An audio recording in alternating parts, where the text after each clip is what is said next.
Growing up, we used to buy shampoo for 10p, and I remember I used to get Angel Delight for 7p a sachet. Well, my parents used to pay for it at least. And now we can barely afford rent. Good luck keeping buying a property because this market is astonishing, and this country, the United Kingdom, is falling apart. Which leads us to adverse possession. Now, if you guys are wondering what adverse possession is, and it's your first time here, you might be thinking, free land sounds too good to be true, and to be honest with you, it's not. That's the one thing I can say. I have so many comments on my videos. I have tons of adverse possession videos, and I have so many comments of people saying, this is a lie, this is too good to be true, yada yada yada. And guess what? The only thing that's too good to be true is you get to see me in these glasses, which I'm not the biggest fan of, but I can barely see my computer screen right now, and it's in 150% font. Either way, did you know that adverse possession is different throughout the United Kingdom? Because I didn't. I have been advising people on adverse possession, and I have tons of videos, and if you're in England or Wales, go and have a look at them. But I have also been helping people out with Scotland. Now, I didn't know that the laws were different. Now, you would think as the United Kingdoms of Great Britain and Northern Ireland, we would share some particular rules, and we do. But adverse possession isn't one of them, which is very interesting, to be honest with you. So, I have written out on my computer just a few bullet points for us to go through together so we can understand the differences for Scottish adverse possession, because after helping tons of people out, I have learned so much, and I love learning everything. I absolutely love it.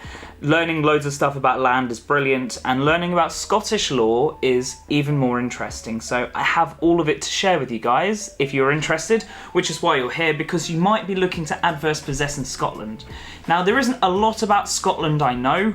All I know is you can use anyone's toilet and you can camp anywhere. Apart from that, it's a beautiful country that I've only been to a couple of times, but I don't really know much about it. So, I have a bunch of bullet points here on my computer, and we've got comparisons to compare Scotland to England for adverse possession, just so you guys can understand it, because the last thing I need is to pass on some false information, pass on some incorrect information, or not help you guys. And this is a big thing because I want to help. I love helping absolutely everyone. I feel a need to help. So, I want to help you with this, and if you're interested in any further adverse possession, again, I have tons of videos. I'm also working on a whole adverse possession project on the side, away from camera, which I will like to release soon.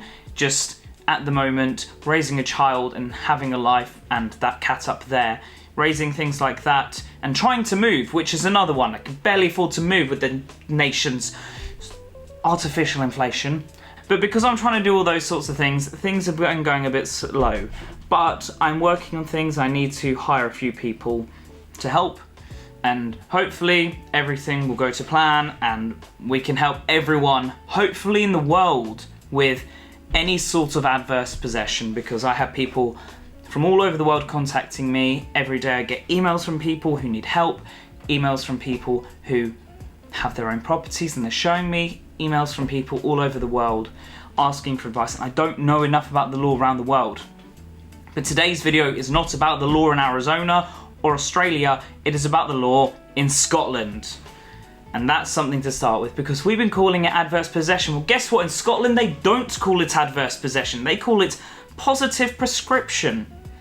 Sounds like some happy pills, but do you know what? It's cool. It's called positive prescription in Scotland, whereas we call it adverse possession here in in England, not the United Kingdom. Two separate things. Right, how long must you possess? Well, in England, it is 12 years of unregistered land or 10 years of registered land, as you guys are aware. And in Scotland, it's just 10 years. You don't have to do those extra 2 years for unregistered land, so that's kind of cool. Do you need a deed or paperwork up front? In Scotland, yes. You normally need a disposition, a non-domino, which is a deed, apparently transferring ownership, even though the guarantor doesn't have the title. It's a formal step for the prescription runs. In England, no. You don't need a fake deed, you don't need anything like that. Nope, you don't need it, just in Scotland. How do you make the claim? Well, in Scotland, you register that non-domino disposition that we just mentioned about with the registers of Scotland, and they notify the owners and interested people. If nobody properly objects, the register puts you down, but with a provisional mark until the prescription finishes. And in England, you apply through HM Land Registry, and after the required possession period, the register tells the registered owner. And if the owner objects, then the claim gets delayed or could be failed. If they don't, then there you go, you've got some land. What happens if the owner fights you? In Scotland, an objection to the registration will stop the claim. You'd have to start over, which is sucky, but that's why I've mentioned before about making money off any piece of land, because if that does happen, then you've got the money coming through, okay? The last thing you need is to lose it, basically. And in England, if the owner serves a counter notice, the first application usually fails, but the squatters can often reapply after 2 or more years and then succeed. But you didn't know that. And when does your title become final? In Scotland, after the 12-year finishes and a further formal step, your provisional title becomes permanent and is hard to challenge because you are written in stone by that point. In England, if uncontested, you can be registered sooner. If contested, you often need 10 plus 2 years to get the final certainty. Does the law treat residential versus commercial land differently? Civil rules about possession don't change by use, but criminal rules matter. For instance, in England, squatting in residential buildings is a criminal offence. Non-residential squatting is usually not a criminal offence. And in Scotland, squatting/trespassing is criminalised too. So criminal risk exists in both countries. Mental, right? But it's always a good thing to know because, again, some people might be adverse possessing commercial or non-commercial, so everything's different. Again, do your research, and if you need help doing your research, that's what I'm here for, okay? If you need me to start digging into someone and pull up their family tree and find the next of kin, I'll do it. You know, I'll jump onto Ancestry and I'll do it, okay? I've got all the paperwork, I've got the access, you know, it's fun. I love doing it. It's so much fun. I help a lot of people out with family tree stuff on the side, so yeah. Right. Pros of doing it in Scotland and why Scotland can be better. Interesting, isn't it? You might live in England, but you can still adverse possess in Scotland. That's something, by the way, I have been asked really quickly. Do you have to be a UK citizen to adverse possess? And the answer is no. No, you could be from Spain, Switzerland, Argentina, Nigeria, South Africa. I was going to say Pitcairn, but they're technically British. It doesn't matter where you're from, you can adverse possess in the United Kingdom. A lot of people don't want to hear that these days, but yes, it is true. And we're all here to save money, okay? This is the point. You're using the land to make money, or you're using the land to get yourself a home, okay? We're here to make money, earn money, save money. That's what we're doing, all right? Cool. Right, the pros of doing it in Scotland and why Scotland could be better. Shorter time frames, okay? It's only 10 years versus the 12 years from registered land here in England. One clean run. If you meet the Scottish requirements and nobody objects, it can be done in 10 years.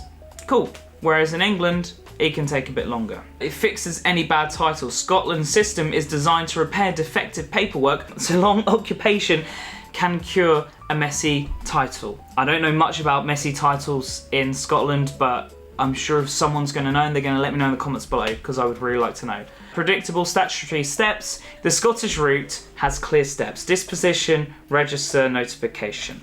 Some people can find predictability easier than English back and forth. You just want to know what the next step is, right? But there's also a list here of cons of why you shouldn't do it in Scotland. What's wrong with Scotland? Why shouldn't I do it here? Why not? Why should I just go land grabbing in Spain or something? Right.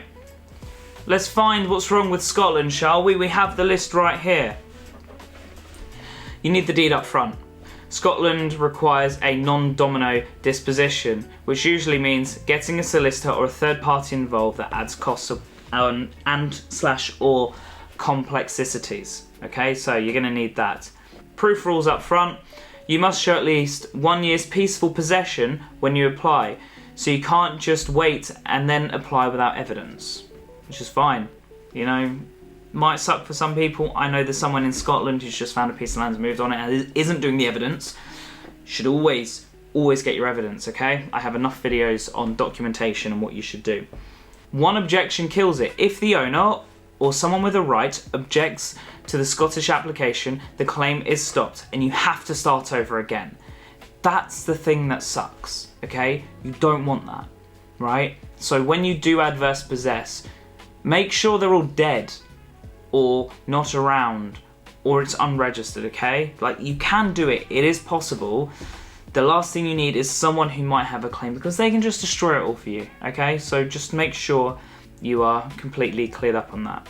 Provisional title first. Even if you get put on the register, it's a provisional title until the 10 years completes. That's purely because it's provisional. Someone might still come in, obviously. Procedure is technical. Mistakes in the deed, notices, or procedures can invalidate a Scottish claim. England's test is more fact-based and usually less prone to losing on technicalities. So there's that to think about as well. And obviously there's the criminal risks. There's always going to be criminal risks with adverse possession. And I know we're going to get that person in the comments saying, adverse possession is illegal, don't do it, or you can't get land for free. You can. You can get land for free, okay? I'm telling you, you can get land for free because enough people do it and enough people have succeeded, okay? Right, criminal risks obviously exist. Scotland's ones doesn't just remove the criminal risks of squatting. You can still be prosecuted or arrested, okay? So I have to make that clear. I'm not advising anyone to go and get arrested, okay? I'm advising everyone to get the correct paperwork and follow the correct steps and do this correctly, okay? So just make sure when you do your adverse possession, it runs as smooth as possible. Now, I would really like to apologise for my trip-ups on words and phrases and stuff.